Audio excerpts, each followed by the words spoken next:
Fight fans over here with Matthew Gonzalez, one of the prospects and future champions from New York.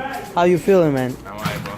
Good, good. Tell us about, your upcoming fight. Upcoming fight September 29th in King's Theater. Pro fight. King's Theater, are you getting ready, to bring another great performance that, you actually always bring it? Yeah, that's the goal. The goal of my seventh victory. Bring entertainment, excitement as I usually do, and just try to get better with each and every fight. Definitely, I see. Talking about excitement, I know that every time that you come out, the ring, and I feel like you are like, I'm not trying to disrespect him, but like the Macho Camacho, like every time that Macho Camacho used to come, I don't know if you used to watch him, used to come, with a different costume and something like. What's the costume that you bring in on that night? Is it something like you don't wanna? September 29th, I can't say when I'm bringing it out, but this one's gonna be the best one, I think. So just stay tuned for it. This one's gonna be the best one. I like that when you come out and bring something like in order that you call it something different right, and. When you bring a custom like that, what does it mean, when you show up to the people, that custom? It's like, I'm interpreting it myself. Is it something, different style, or what is it that, It's my trademark, you know what I'm saying? I want to be known as entertaining inside the ring and outside the ring. So people want people to look forward to, what he's going to come up for this fight, what he's going to do for this one, and then also the fight itself, the fight itself is, I got to entertain with that as well. I see. For all the fight fans that you actually, right now everybody's seeing you, that you coming up and, learning from every experience, everything, every fight that you perform. How does it work, I got 56-8. The thing with me is I stopped boxing at, I took a long layoff. From age 15 to 19, I didn't do much. By 14, 15 years old, I was ready to go in the nation. I was winning a lot of national tournaments. Took a long layoff, I came back at age 19, and then I turned pro at 21. 21, And I just turned 23 now. Oh, well, I would say, happy belated birthday, I guess. And, I know that you have a lot of potential. You're younger, you're hungry. How you picture yourself in the future, like going right now against all odds and everything? The future, all I can try to do is, continue to rack up one victory at a time, get smarter, get better, become a better fighter overall each and every fight, and just see what the future holds, try to get on bigger cards, just, like that. My third fight, I fought in Barclays Center on a huge card, It was my son's card. Only my third professional fight.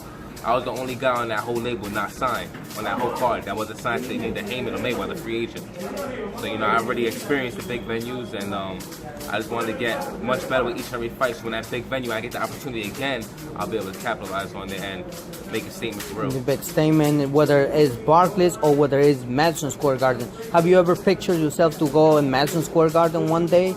Yeah, that's the goal, God willing, in a couple of years. I think within the next 2 years, I should be able to be in the Garden. I would like to see that, and I know that your fans, they would like to see that. You going to the Madison Square Garden, even though, if it is the second mecca of boxing that I call it as Barclays, because I know, a lot of people, they started, right now. I know a lot of people, they started calling the second home of mecca boxing or something like that, because, a lot of fight comes over here.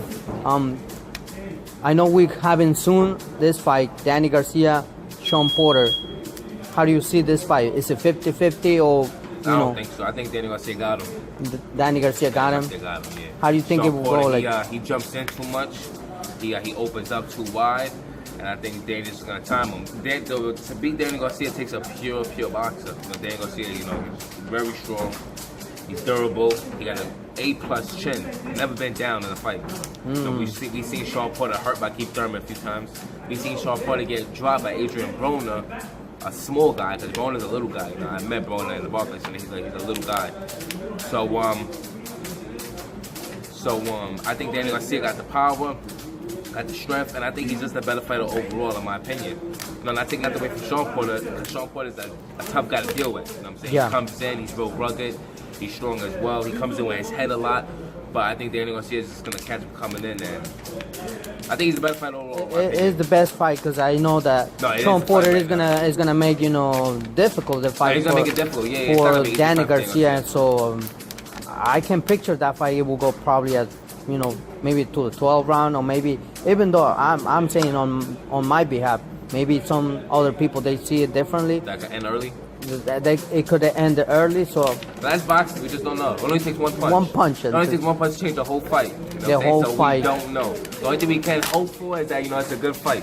So for the winner from this fight, who you think it would be a good match in order to face Danny or Shawn Porter? Let's talk about if Danny, wins against wins? Shawn Porter. Okay.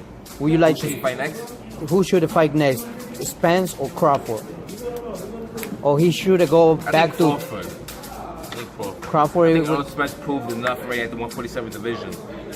He's already at that pedestal. I think Terrence Crawford still hasn't proved much at 147. At 135 and 140 he did. 147 I don't think he proved much yet. Neither did Danny Garcia prove much. Danny Garcia beat Robert Guerrero and Brandon Rios. And Terrence Crawford beat what's the guy's name that beat Pacquiao, Australian guy? Jeff Horn. Jeff Horn, yeah. He beat Jeff Horn, so neither of them really did too much at 147. Earl Spence already, accomplished a lot, I would say, at 147. He caught that first round knockout against the undefeated Mexican. He beat Kell Brook all the way in England, which is a big accomplishment. Kell Brook's a hell of a fighter. So I think them two should battle it out when faces Earl Spence, who I think is the best right now at that weight. That's a great match. I think it should be interesting to watch because there should be more matches that I would say we're gonna see it in the future.